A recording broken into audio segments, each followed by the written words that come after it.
I'm back for another beer review, and today I'll be reviewing yet another beer from the Goose Island Beer Company, and they are out of Chicago, Illinois, and this is their Bourbon County brand special number 4 stout, and this is the 2020 vintage. So they're calling this one an oatmeal stout aged in bourbon barrels with coffee and maple syrup. It comes in at 13.3% alcohol by volume, 60 IBUs at the time of review. This bottle is just under 2 years and 3 months old. And I want to give a huge thanks, shout out once again to a very good friend of mine and fellow beer tuber, Kyle, over at No Hype Beer Reviews for picking this one up for me. So huge thanks to him. In the description box, I'll post a link to Kyle's channel. And there's not much more to say about Kyle that I haven't already said on my channel. At the end of the day, he is an amazing person with a fantastic channel. And if you want to learn about a lot of different Goose Island Bourbon County beers, go over there, check him out, especially for this year's release. He has already reviewed, 4 or 5 of them. He's definitely reviewed quite a few, and he's going to review all of them because that's what Kyle does, and he does it extremely well. So go check him out. He actually ended up picking up, I think, 4 the base and 3 variants of this back in 2020 for me because I was unable to go out on Black Friday. So I appreciate him grabbing them for me. Now, this one is, according to Goose Island, out of date, and that's because they give a best by date of September 11th of 2022. They usually give 2 years for some of these with different adjuncts. This says right up here, it says develops in the bottle up to 2 years. So this is technically almost 3 months past the best by date, but we should be fine. Now, on the back here, it says, in collaboration with friends, made with a bourbon barrel-aged maple syrup from Bissell Maple Farm and coffee from Intelligentsia, which is the, I think they're in Chicago, and they usually provide the coffee for their Bourbon County brand coffee stout, which came back this year, which is awesome. Now, on the top, it says notes of mocha, roasted nuts, sweet maple, and a touch of blueberry. So I did not get the chance to try this fresh, so I'm hoping that the coffee and maple syrup held up. A lot of times coffee can turn into that green pepper or just, turn into something not great. Same thing with maple syrup, sometimes becomes way too generic. We will see. So let's give this a pour and see what we're working with here. And again, this is an oatmeal stout. I'm pretty sure it's the base Bourbon County, but they use oats to turn it into an oatmeal stout. It's only 13.3. Typically, a lot of the Bourbon Counties are 14 plus. So kind of interested to see what this one is all about. So yeah, pitch black in the glass. There's a little bit of like a ruby red, dark brown kind of tinge at the bottom, but yeah, pitch black in general. Has a, I'd say, swirl it up here, about a half finger of this really dark, kind of even darker than mocha colored head. It's like if you only put like 1 cream into your coffee or something, or like a half a cream. It's very dark looking. Alcohol sheets on the side of the glass. It's just fucking crazy. Anyway, let's get a nose. Okay, that smells nice. So basically, the gist of this is they're going for like an Imperial breakfast stout, right? Barrel-aged Imperial breakfast stout. You got the coffee. You got the bourbon barrel-aged maple syrup. You got the oatmeal, oats. It smells fucking really good. It kind of smells like a breakfast stout. Has that nice there's coffee that's intertwining with maple syrup, and there's actual maple syrup here. A lot of times with maple syrup, I'll just get a generic sweetness. There's definitely maple syrup here. Yeah, there's definitely coffee. Has a really nice coffee roast. They're saying blueberry probably from the coffee itself. I'm not necessarily getting blueberry in the nose, but there is a generic fruitiness that's really nice. And again, blending perfectly with that maple syrup. Then there's like a barrel-aged presence over top, sweet bourbon, a little bit of vanilla. From the base beer, there's a big roast.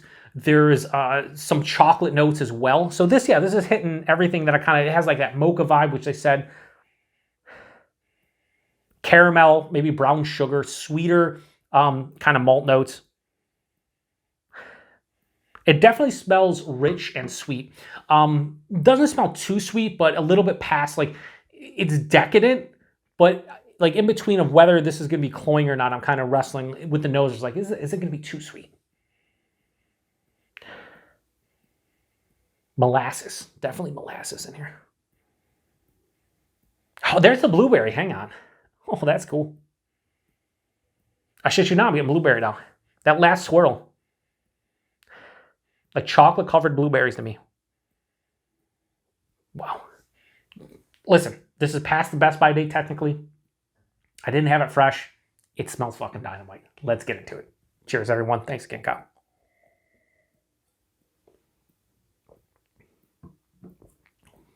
Oh, that's really nice. Wow. That's a really, really good.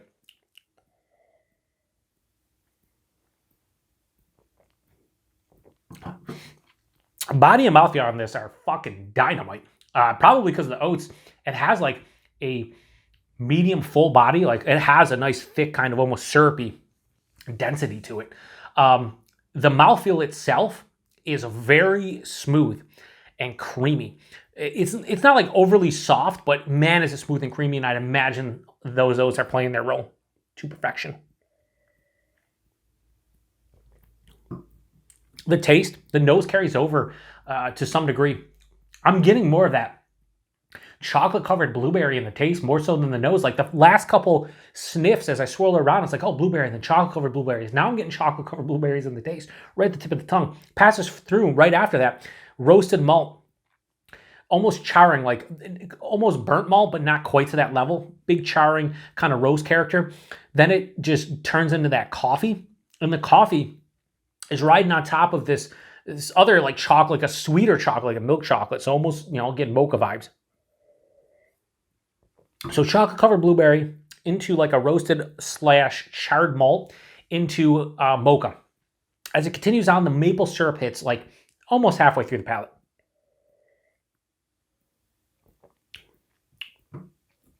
And it just bumps up the sweetness a little bit of that mocha. Like almost you had like a mocha drink and you put a dollop of like maple syrup in there. I've never done that, but kind of in that realm. I don't know if that would work that well.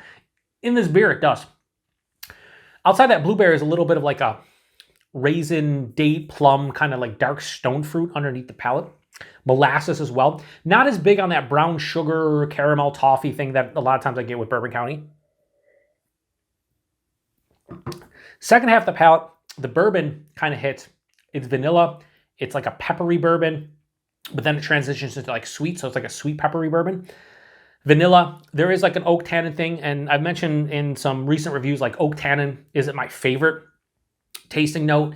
I like the oak like kind of flavor, but the tannin-esque kind of dryness sometimes kills it. Here, I think it helps it because this is a sweet, malt-forward, big, you know, sweet beer, and that dryness really helps cut it to some degree. So I might have full-on oak tannin dryness for me. It finishes with a mild bitterness. There's a pretty big warming in the chest at 13.3. On the palate, I can tell it's a bigger beer. Slight alcohol astringency, which you kind of expect. You know, a lot of these 13, 14%, you're going to get some kind of alcohol. I'm getting it here, but it's not too much.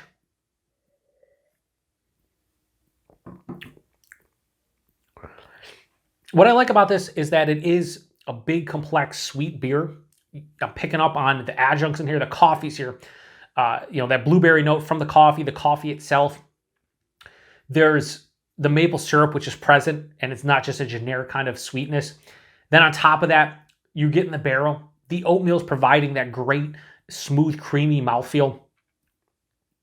Everything works, I wouldn't say in a perfect harmony, but pretty close to it. Like everything kind of supports, they support each other, each tasting note. It like props up the next ingredient. This is really good. Is it my favorite variant? Probably not. But for something that's technically out of date, would have probably been better fresh, but I don't know. I'm really impressed about how good this is. So, what else do I want to say? I think that's it. Like it's a really fucking good variant. Like I really enjoy this one. I wish.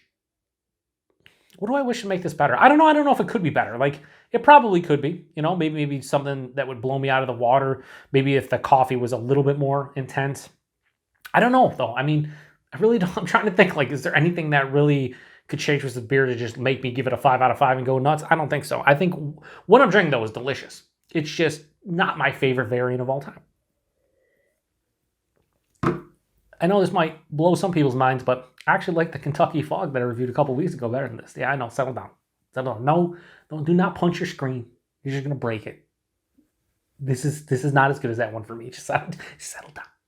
Anyway, Rating on Goose Island's Bourbon County brand special number 4 stout, the 2020 vintage.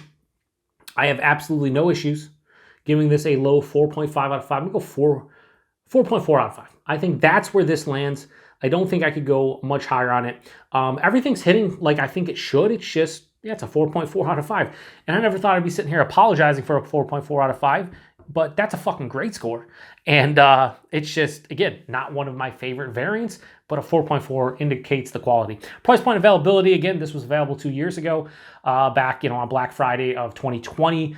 I'm sure if you live in some places, this might be on the shelf. Maybe, some bottle shops by you brought this back for this year's Black Friday release. Like some here brought the 2021 variants out for the 2022 release. If you look hard enough, you probably can find this one, maybe even online. Would I recommend this? There's nothing wrong with it. The coffee has not turned into that green pepper kind of, grossness that can happen. The maple syrup has not dissipated into a generic sweetness. So everything's here from the adjunct standpoint. From the adjunct standpoint, though, will that hold up for another, couple months, 6 months? I would assume it will. Everything they say, mocha, yes. Roasted nuts, I did not get. Sweet maple, yes, and a touch of blueberry. More than a touch of blueberry for me, honestly.